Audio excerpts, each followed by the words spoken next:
आम्ही आंदोलन करू, दुसरं आम्ही काय करू शकतो? लोकशाहीमध्ये एवढं जे शस्त्र आहे जे आम्ही आंदोलन करू, दुसरं शस्त्र काय? स्थानिक पातळीवर थेट आरोप म्हणजे ज्याच्या हातामध्ये ग्रह खाता आहे, हे पोलिसांवर दडपण कोण आणू शकतं? एक तर मुख्यमंत्री असतील, गृहमंत्री असतील, हे दडपण आणता ना. जे लोकसभेला आपण बघितलं, आमच्यावर तडीपाराच्या नोटीस, ज्यांच्यावर काही गुन्हे नाही अशा लोकांना निवडणूक पासून लांब ठेवण्यासाठी, जे काही ऍक्टिव्ह कार्यकर्ते त्यांना लांब ठेवण्यासाठी त्यांना तडीपारीच्या नोटिसा निघाल्या, त्यावेळेस आम्ही आवाज उचलला होता. आज विधानसभेच्या निवडणूक आहे, त्या निवडणुकीमध्ये देखील जे पक्षाचे प्रमुख आहे, जिल्हा प्रमुख आहे, त्यांची फॅमिली किंवा त्यांना अडकवण्याचं षडयंत्र सुरू झालंय, आमच्या कानावर आलं. आणि म्हणून या ठिकाणी निषेध करायचा. अशा घटना घडता कामा नये, लोकशाहीची हत्या होता कामा नये, एवढीच आमची विनंती आहे. अजून काही आलेलं नाही, तसं आमच्या कानावर नाहीये. परंतु जी काही चर्चा आहे त्या चर्चेच्या माध्यमातून आम्हाला असं कळतंय की असं होण्याची दाट शक्यता आहे.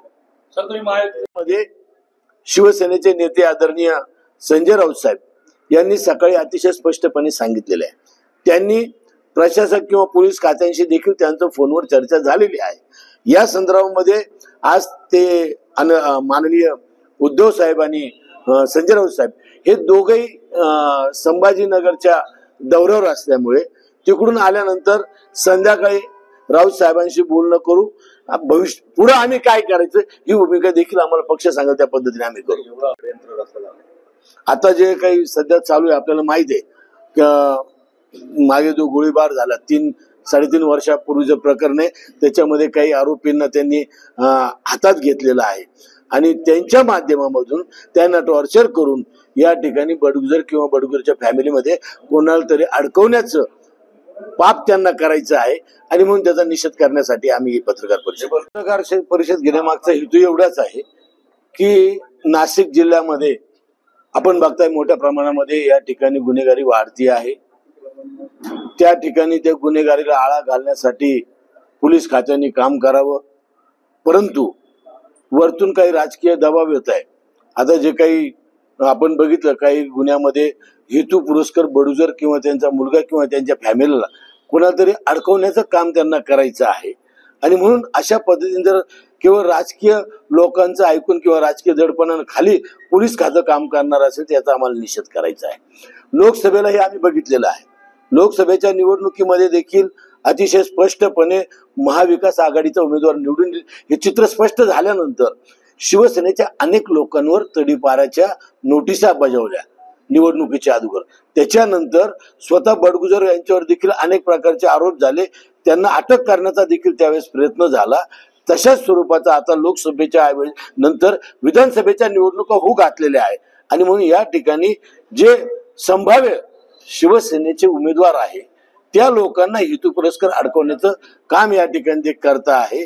आणि म्हणून या ठिकाणी बडगुजरांना कुठल्याही परिस्थितीमध्ये अटक करायची आणि अशा स्वरूपाचं षडयंत्र आमच्या कानावर आलं. आमची एवढीच विनंती पोलीस खात्याला की एवढ्या दडपणाखाली येऊन काम करू नका.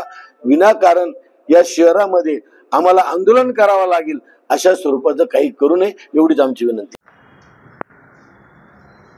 2 महिन्यापूर्वी झालेल्या ज्या लोकसभेच्या निवडणुका आहेत आणि कुणालाही अपेक्षित नसताना जो काही निकाल होता, परंतु जनतेच्या मनामध्ये एक वेगळा कौल होता आणि जनता ही महाविकास आघाडी शिवसेनेच्या पाठीशी असल्याचं हे त्या निकालावर दिसून आलं आणि राजाभाऊ वाले यांचा प्रचंड मताधिक्याने विजय झालेला आहे.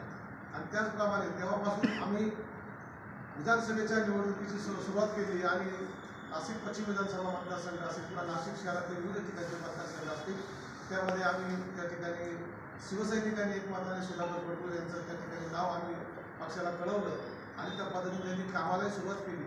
बघता जर आपण बघितलं तर त्या मतदारसंघामधून सुधाकर बडगुजर यांच्या नावाला नागरिकांनी पसंती दिली. मोठमोठ्या प्रचंड मिटिंगा त्या ठिकाणी सुरू झालेल्या आहेत आणि कधी निवडणूक लागली तर सुधाकर बडगुजर हे आमदारकीच्या पदाचे हे उमेदवार असणार आहे महाविकास आघाडीचे आणि शिवसेनेचे आणि ते 100% निवडून येण्याची खात्री ही संपूर्ण झाली असताना यांना कुठेतरी डॅमेज करायचं, त्यांना कुठेतरी त्या ठिकाणी अडकवायचं आणि निवडणुकीचा त्या ठिकाणी बदनाम करायचं, अशा पद्धतीचं हे षडयंत्र सुरू आहे. हे सगळ्यांना दिसून आलेलं आहे. परंतु दत्ता नानाजी यांनी सांगितलं आणि सकाळी शिवसेना नेते सन्माननीय संजय राऊत साहेब यांनी सुद्धा पक्षाच्या माध्यमातून त्यांची भूमिका त्या ठिकाणी पक्षाची मांडलेली आहे. खरं तर नानांनी सांगितल्याप्रमाणे सत्ताबद्दल हवं राहतो तो निसर्गाचा नियम आहे. आणि मग असं असताना खासदार निवडून आलेले आहे आणि उद्या या ठिकाणी सुधाकर फडणवीस सुद्धा हे निवडून येण्याच्या त्या सगळ्या प्रक्रियेमध्ये आता फार पुढे आहे. आणि मग हे सगळं सुरू झालेलं आहे. तर हे थांबलं पाहिजे. अशा पद्धतीचं पूर्ण कारस्थान करून जर कोणाची मानसिक हानी होत असेल तर हे मला वाटतं योग्य नाही आणि लोकशाहीला हे साजेसं नाही.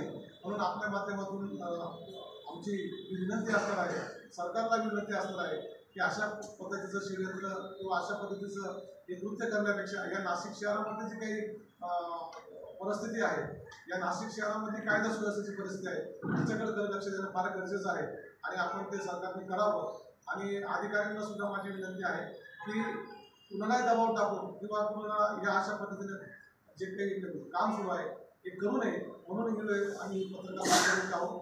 जर अशाच पद्धतीनं जरी सुरू राहिलं तर शिवसेनेला रस्त्यावरती उतरल्याशिवाय पर्याय राहणार नाही. शिवसेना मोठ्या ताकदीने रस्त्यावरती उतरेल, कारण शिवसेना हे 80% समाजकारण आणि 20% राजकारण म्हणून काम करते आहे.